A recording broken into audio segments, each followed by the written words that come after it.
السلام علیکم ورحمت الله وبرکاته. د جناب سیدنا محمد صلی الله علیه و آله و صحبه وسلم عادت مبارک دا و چې په کال کې به کمې شي میاشتې راکلي او کمې شي ورځې به راکلي، د هغو بیان به یې خپل امت ته کاوه. نو علما ورثه د انبیاو دي، نو پر موږ باندې هم دا لازم ده چې امت ته د رسول الله صلی الله علیه وسلم مبارک د هغو ورځو د هغو شپو فضایل بیان کړو چې د الله رسول موږ ته بیان کړي دي. نور عمل کول نه کول د هغو کار دی. په هغو کې یو هغه میاشت را روانه ده چې موږ تاسې ورسره واقع کېدونکي وي چې د رجب میاشت ده، او بعضې خلک یې د خدای تعالی میاشت بولي، چې دا په قرآن عظیم شان کې هم خپل حیثیت لري دغه میاشت، چې الله جل جلاله د سورة توبې په 14 آیات کې راته وایي ومنها 4 حرم. د دې میاشتو څخه الله جل جلاله وایي 4 میاشتې هغه ډېر د عزت او د احترام میاشتې، په هغه کې الله جل جلاله قتلونه بند کړي دي. نو دا مفصل بحث او مفصل بیان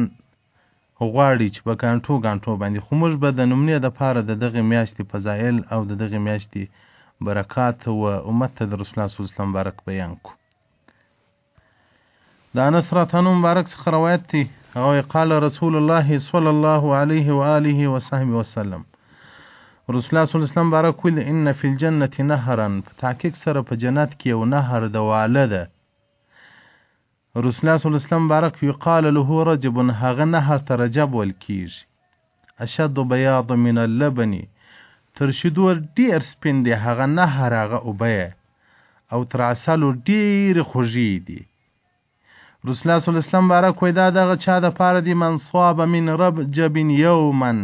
هغه څوک چې د رجب څخه یوه روژه ونیسي د دغې د خدای تعالی د میاشتې، سقاه الله من ذلک نهر، الله جل جلاله به د دغه نهر څخه اوبه ورکړي. دا هغه څوک دغه اوبه څښلی سي چې د دغې میاشتې روژه یې نیولي، هغه امتي چې د دغې میاشتې روژه یې نه یې نیولې، د هغه دپاره په دې کې حصه نشته. او دغه رنګه د رسول الله صلی الله علیه وسلم مبارک څخه روایت یو من صام یوما من رجب، که چا یوه روژه د رجب د خدای تعالی د میاشتې روژه ونیوله، کان کصیام سنة، دا دومره ثواب لري لکه د بسته کال چې د انسان روژه وي. ومن صام 7 ایام، که چا 7 ورځې د دغې میاشتې څخه روژې ونیولې، رسول الله صلی الله علیه وسلم یوه دروازې د دوزخ به په ورځ د قیامت ورلره بندې شي. ومن صام 8 ایام، که چا 8 روژې د دغې میاشتې ونیولې، رسول الله صلی الله علیه وسلم 8 دروازې د جنت به ورلره خلاص شي. ومن صام 10 ایام، که چا 10 ورځې د دغې میاشتې روژې ونیولې، رسول الله صلی الله علیه وسلم مبارک وی الله جل جلاله به د هیڅ شي پوښتنه نه ځینې وکړي چې الله جل جلاله ده لره ورکړي دي.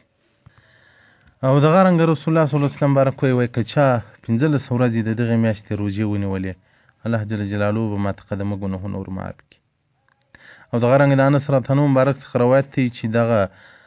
رجب دا د الله جل جلاله میاشت، شهر الله عز وجل، او چا که د دې میاشتې عزت وکړي نو د الله د امر د الله جل جلاله د ذات عزت یې وکړي.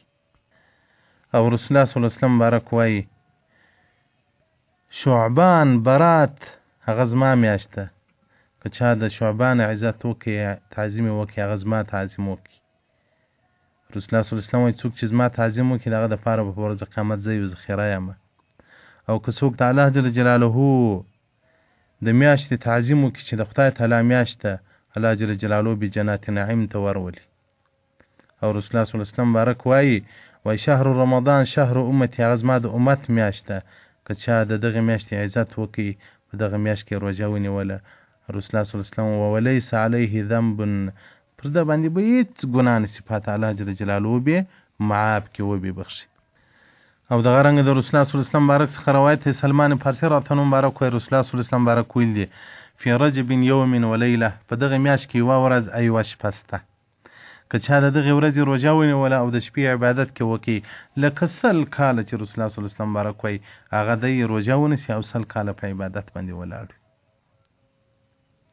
او دغه رنګه د جناب سیدنا محمد صلی الله علیه وسلم مبارک څخه روایت دی چې په دې میاشت کې یوه شپه شته چې په هغه شپه کې الله جل جلاله عبادت کوونکي ته هغه ډېرې نیکۍ ورلیکي. او دغه رنګه د رسول الله صلی الله علیه و آله و صحبه وسلم څخه روایت عن ابو هريره رضی الله عنه، بهرات مبارک څخه روایت دی رسول الله صلی الله علیه وسلم بارک وایي چا که د 28م روژه د خدای تعالی د میاشتې ونیوله کتب له صیام 60 شهرا الله جل جلاله به د شپېتو میاشتو ثواب ورکړي لکه شپېته میاشتې روژه وي. دا 28م د رجب دا هغه ورځ ده چې الله جل جلاله جبرائیل علیه السلام او رسول الله صلی الله علیه وسلم بارک ته په نبوت سره راواستاوه چې رسول الله صلی الله علیه وسلم مبعوث ته رسالت یې ورته راوړي. او دغه رنګه وایي الله جل جلاله میاشتې ښایسته کړي دي په څلورو میاشتو سره چې ذوالقعده ده، ذوالحجه ده او محرم ده او د رجب دی. او دغه رنګه د رسول الله صلی الله علیه وسلم مبارک څخه روایت دی وایي اوله جمعه د رجب د میاشتې چې شپه د جمعې مبارکې هغه وسلس ته درېمې ته ورسیږي لا یبقى ملک الا ویستغفر لصوام رجب. رسول الله صلی الله علیه وسلم مبارک وایي هیڅ ملکه هغه نه پاتېږي بلکې مغفرت غواړي هغه روژې نیونکي د رجب لره چې د دغې میاشتې روژه نیسي. او د انس رضی الله مبارک څخه روایت دی قال رسول الله صلی الله علیه و آله وصحبه وسلم من صام 3 ایام من شهر. رسول الله صلی الله علیه وسلم که چا د دغې میاشتې څخه 3 روژې ونیولې الله جل جلاله به د 900 کلو 900 سنه د 900 کلو د عبادت ثواب الله جل جلاله ورکړي. او دغه رنګه د بیبي عایشې صدیقې رضی الله عنها مبارک څخه روایت دی وایي د رسول الله صلی الله علیه وسلم مبارک څخه مې اورېدلي چې الله جل جلاله په 4 شپو کې ډېر خیر او ډېر فضل پر انسانانو باندې نازلوي چې هغه لیلة الضحی هغه د لوی اختر شپه ده او لیلة الفطر او د کوچني اختر شپه ده او د برات 15 دی یعنې د برات 15مه او رسول الله صلی الله علیه وسلم وایي و اول لیلة من رجب هغه اوله شپه د رجب په دې کې الله جل جلاله یو ډېر غټ رحمت پر انسانانو بندگانو باندې نازلوي. او دغه رنګه د ابي امامه رضی الله عنه څخه روایت دی چې رسول الله صلی الله علیه وسلم مبارک وایي 15 شپې لا ترد فيها دعوه په دې کې دعا نه ردیږي. اوله شپه د رجب ده او د برات د 15مې شپه ده او د جمعې مبارک شپه ده او د اخترانو شپه ده. مکاشفة القلوب صفحه 451 باب نمبر سلم باب فی فضائل رجب امام غزالی رحمت الله علیه مبارک دې ته مفصل وضاحت ورکړی. او دغه رنګه امام ابي محمد الحسن بن محمد چې په 350 کې وفات شوی دی مستقل کتاب لري فضائل شهر رجب د مستقل بحث پر دې باندې کړی دی.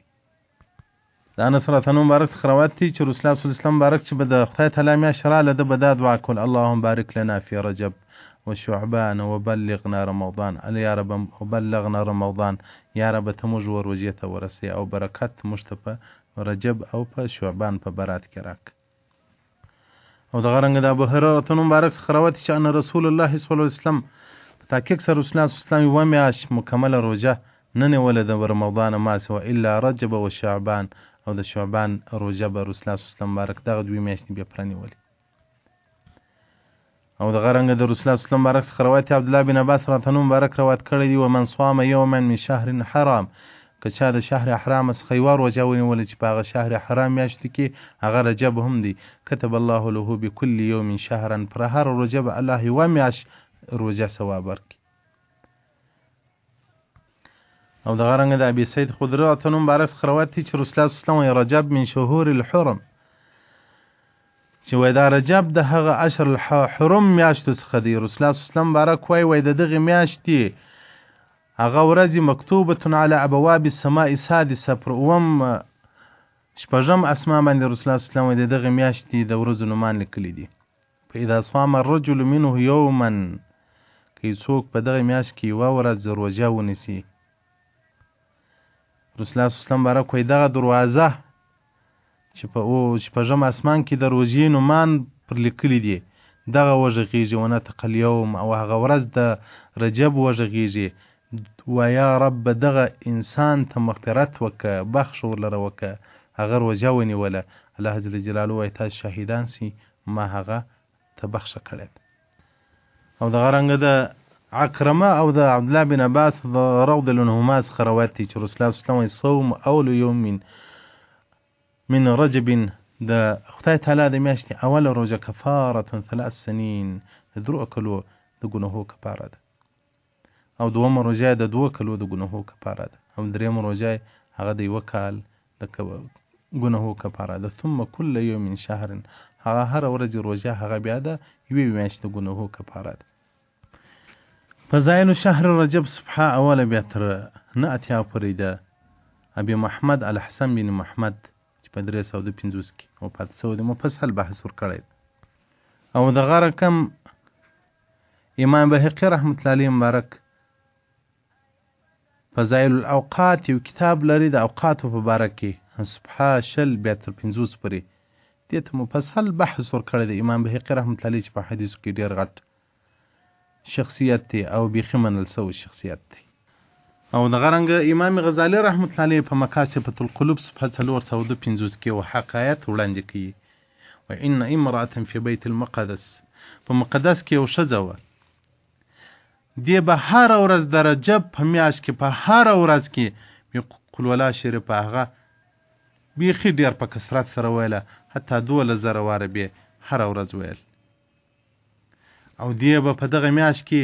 یو کپړه یو قمیص واغوستی د عبادت لپاره. نو یو وخت کې مریضه سوه اولاد یې وصیت وکړي چې زه مړه سوم په دغه قمیصه کې چې ما په دې میاشت کې عبادت کوه په هغه کې ما پټه کړه. نو کوم وخت چې وایي دا مړه سوله هغه زوی یې وصیت نه کوي پر ځای یو ښه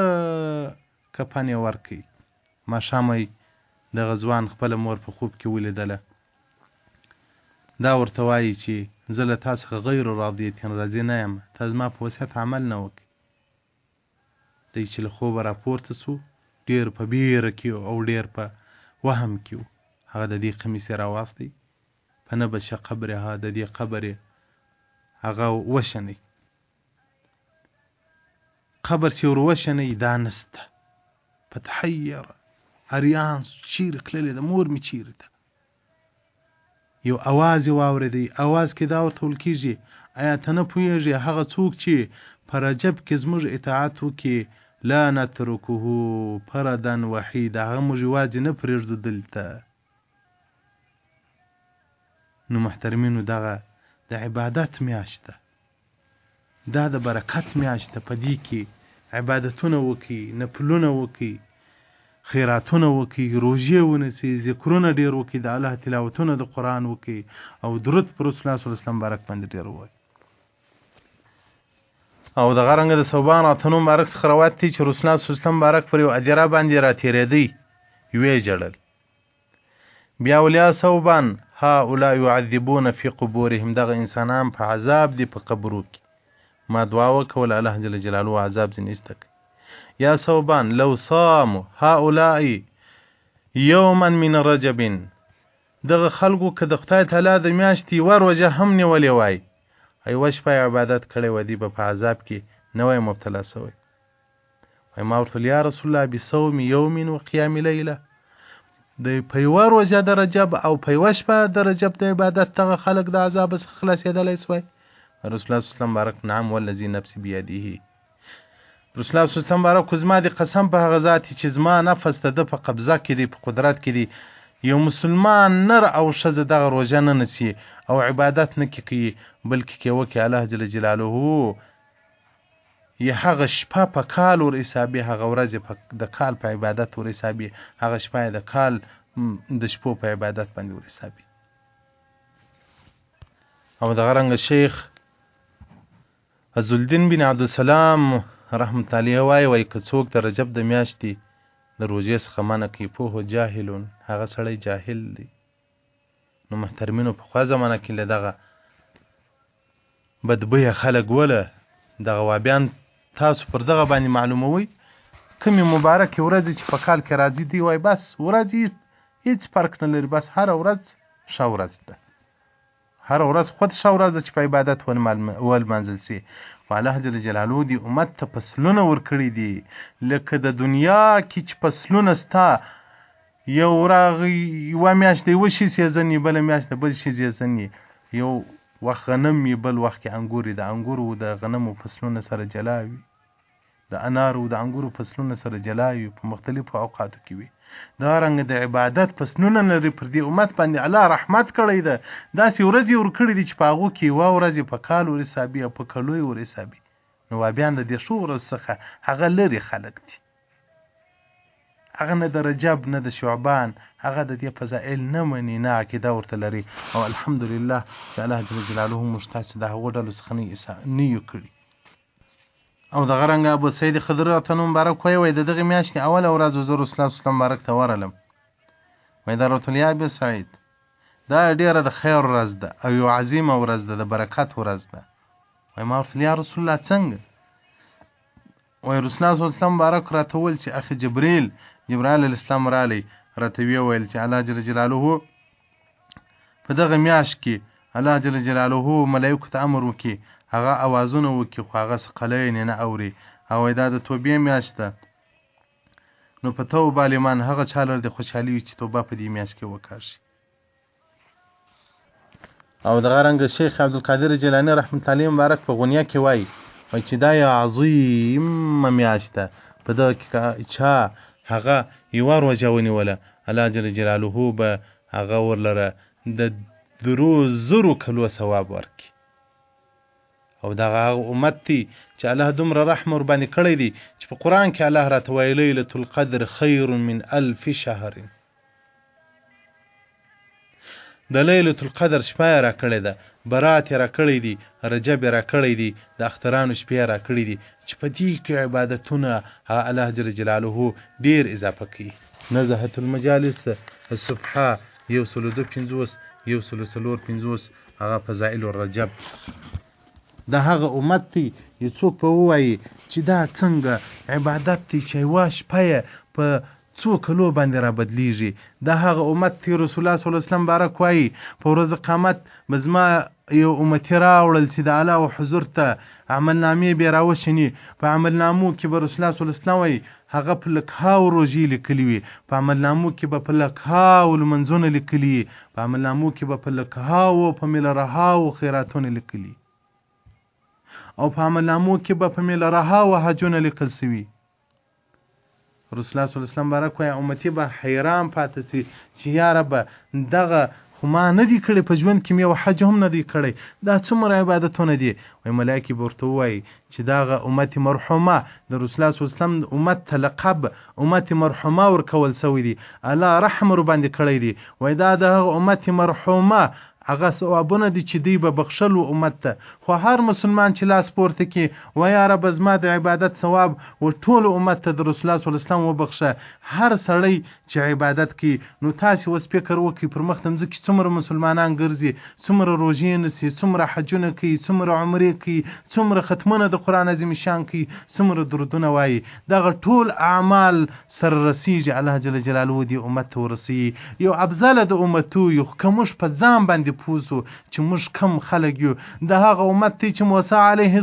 السلام الله جل جلاله سره هغه پر قیتور باندې مناجات وسو الله جل جلاله ورته وایي یو داسې امت دی چې یوه نیکي په لس ور بدلوم او که اخلاص ورسره و په 900 ور بدلوم او دا هغه امت دی که د ګناه اراده وکړي د ګناه قصد وکړي نه په نسم چې تر هغه وخته پرې ګناه نه یې کړی خو دا هغه امت دی چې د نیکو اراده وکړي که څوم هغه نیک کار نه وکړي الله جل جلاله ورته وایي چې د دغه امت ته زه پر هغه قصد او پر اراده د خیر ور ثواب ورکوم الله جل جلاله ورته دا هغه امت دی چې هغه تللو ته به د راتلونکو د عبادت ثواب ورسیږي هغه به دعاوې کوي د هغو په حق کې به قبلیږي الله جل جلاله د دې امت مرحومه د دې امت مبارکه صفت موسی علیه السلام ته وکړي موسی علیه السلام الله جل جلاله ته وایي یا رب دغه امت خو ما ته راکړه الله جل جلاله ورته وایي دا امت د سردار د انبیاو د سردار د محمد صلی الله علیه وسلم امت دی هغه ته به ورکول کیږي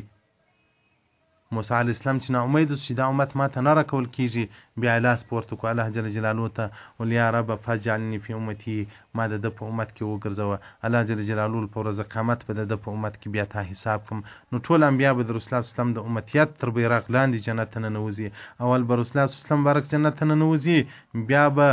ټول انبیا کرام جنت ته ننوځي خو د رسول الله صلی تر قادت لاندې به جنت ته ځي بیا به په امتو کې اولنۍ له انبیا ور آباد ابو بکر صدیق رضی الله مبارک په جنت ته ننوځي بیا به عمر رضی الله بیا به عثمان رضی الله عنه بیا به علي رضی الله عنه بیا به نو څومره رسول الله صلی الله مبارک ته په هغه اورجندي او څومره رسول الله صلی الله متابعت کړي هغه بیا جنت له مخ نه نوځي محترمینو دا د برکات او دا د انوار او د رحمت میاشت چې پر مؤمنانو باندې په دغه میاشت کې د الله رحمت اوري نو محترمینو دا میاشت په عبادت باندې ول منځي دا الله د قرآن تلاوت کې وکي رسول الله صلی الله علیه وسلم دا د الله میاشت په قرآن باندې شایسته کی شعبان زما میاشت په درود باندې شایسته کی رسول الله صلی الله علیه وسلم هغه روزه د امت میاشت په مغفرت باندې شایسته کی مغفرت الله څخه وغواړي استغفار ډیر کې واست محترمینو زموږ مسلمانان خو داسې سوي دي چې ګناهونه نور کال نه کوي په رجب او په شعبان او په روژه کې کوي محترمینو د دې میاشتو قدر وکړي د دې میاشتو احترام وکړي په دې میاشتو کې روژې ونیسي خیراتونه وکړي نفلونه وکړي هر عبادت چې مو په وس پرایي هغه عبادت وکړي الله به در سره راضي سي او الله دې له موږ تاسو څخه راضي سي او الله جل جلاله دې توفیق راکړي چې په دغه میاشت کې موږ ښه عبادت وکړو او په دې میاشت کې موږ هغه و شعبان ته ځان برابر کو او په شعبان کې بیا رمضان ته ځان برابر کو رسول الله صلی الله علیه وسلم بارک وای دا داسې مثال لري وای څوک په ژمي باندې په منی باندې غنم وکري مځکه هغه یوي کې غنم وشني خو د ژمي باران ته انتظاري چې د ژمي باران پر وسی هغه غنم راشنه کې خو بیا د پسرلي بارانو ته انتظاري چې بارانونه پر وسی غنم ته ترقی ورکړي خو رسول الله صلی الله علیه وسلم بارک وای په دوبي نو بیا هغه د رصد واخی غنم وریبي نو دغه درجه په میاشت کې باید سړی تخم وکري عبادت ته ځان چمتو کی او په برات کې باید سړی وبکی د عبادت وبکی په تقوا او په روزه کې نو باید سړی حاصل واخی چې هغه الله جل جلاله صائمینو ته د رمضان هغه جنت ورکي نو که سړی رجب په عبادت ورتیر کی او شعبان په عبادت ورتیر کی د برات میاشت نو په روزه کې چې کم انوار دي او کم رحمتونه دی هغه به لاس راسي او که دغه دوی میاشت کې دی غافل وي نو هغه د روزي د برکات څخه به هغه به حصي او به برخي وي الله دې موږ ته توفیق راکړي چې دغه عبادتونه په دې میاشت کې وکړو والسلام علیکم ورحمت الله وبرکاته